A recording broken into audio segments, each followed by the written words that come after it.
করে আছে যদি এরকম হয়ে থাকে স্যার অ্যাম্বুলেন্সের ব্যবস্থা কি আছে? এখনো পাঠানো হচ্ছে না কেন স্যার? জাস্ট আমার কাছে নলেজ আছে অ্যাম্বুলেন্সের ব্যবস্থা করা হচ্ছে অলরেডি ইনফর্ম করা হয়েছে স্যার আর কতটুকু দেরি হবে স্যার অ্যাম্বুলেন্স আসছে?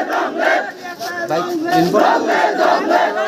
এখানে একটা প্রশ্ন উঠে গেছে যে মহিলাদের উপরে পুরুষরা দেখতেছে আমরা পুরোটাই দেখতেছি আমি কথা বলে তো হয়তো এখানে তো মহিলা পুলিশ আছে না এরকম আমাদের কাছে খবর না আমাদের মহিলা যথেষ্ট কন্টিনজেন্সি আছে ওটাই তারাই ইয়ে করতেছে এখন এভিডেন্স সেটা দেখবো আমরা